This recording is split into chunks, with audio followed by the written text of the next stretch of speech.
Hello' friends, আশা কৰোঁ আপোনাক সকলো ভালে আছে। বিশেষকৈ ভাতকেৰেলা ওলোৱা দিনত ভাতকেৰেলাৰ এইটো ৰেচিপি বনোৱাই হয়, মেণ্ডেটৰী বুলিয়ে ক'ব পাৰি। আপোনালোকে বাৰু এইটো ৰেচিপি বনাইনে?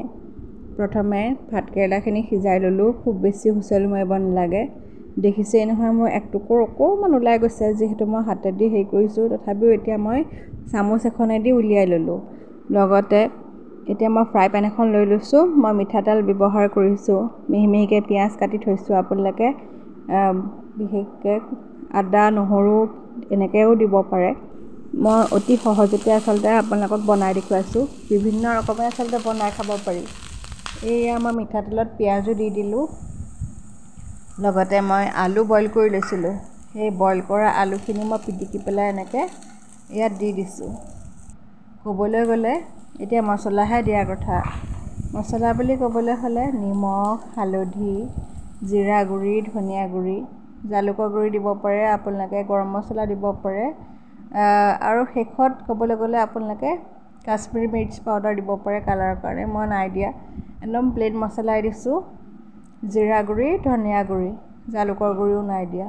যিহেতু গৰম ইমান পৰিছে, অতি সহজতে আচলতে আপোনালোকক ৰেচিপিটো বনাই দেখুৱাইছোঁ।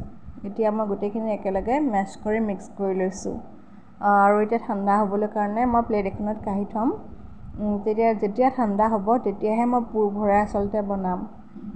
আপোনালোকে পনীৰৰ পুৰো দিব পাৰে। আৰু এনেকৈ বনাওঁতে আপোনালোকে নাৰিকল ৰুকাও দিব পাৰে। তেতিয়া খাই আৰু ভাল লাগিব। এতিয়া মই এটা এটাকৈ এনেকৈ গুচাই ল'লোঁ ভিতৰৰ গুটিখিনি মই কিন্তু পেলাই নিদিওঁ। আপোনালোকে মেছ কৰি ইয়াতো দিব পাৰে মছলাখিনিত ভাজি পেলাই। মই কিন্তু নাই দিয়া। মই বোলো পিটিকাহে বনাম বুলি থৈ দিছোঁ। যিহেতু ভাতকেৰেলা বহুত উপকাৰী। আমি সকলোৱে জানো ভাতকেৰেলাৰ গুণাগুণ কিমান বেছি। এতিয়া মই বেচন লৈ লৈছোঁ। বিশেষকৈ সৰু ল'ৰা ছোৱালীকো দিব পাৰে। যিহেতু অকণমান ভাতকেৰেলাৰ তিটিকি ভাৱ এটা থাকে, সেইকাৰণে এনেকৈ বৰ কৰি দিলে তাহাঁতি খাই ভাল পাব। এতিয়া বিশেষকৈ মই কালজিৰা দি দিছোঁ। কালজিৰা খুব বেছিও নিদিব, যিহেতু অকণমান তিটিকি ভাৱ এটা থাকে। সেইকাৰণে নিমখ হালধি দি বেচনখিনি এনেকৈ গুলি ল'লোঁ। আৰু এটা এটাকৈ মই বৰ বনাই লৈছোঁ। আপোনালোকে এনেকৈও ট্ৰাই কৰি চাব পাৰে। একেবাৰে যেতিয়া বৰ বনাব ল' ফ্লেমত থ'ব। ইলুটি সিলুটি কৰিলেই আচলতে হৈ যায়। যিহেতু ভাতকেৰেলাও সিজা বুলিয়ে ক'ব পাৰি, আলু সিজা, সেইকাৰণে ক্ৰিস্পি হ'বলৈ কাৰণে ল' ফ্লেমত খালি ভাজি ল'ব। তেতিয়া ক্ৰিস্পি হ'ব। আপোনালোকে ভাতৰ লগত খাব পাৰে, আবেলি সময়ত খাব পাৰে, ব্ৰেকফাষ্টত খাব পাৰে, লাঞ্চত খাব পাৰে। আপোনালোকে বাৰু ভাতকেৰেলাৰ এনেকৈ বৰ বনাই খাইছেনে? সেইটো কমেণ্টত জনাবচোন। এতিয়া মোৰ এটা এটাকৈ বৰ বনোৱাও হৈ গৈছে।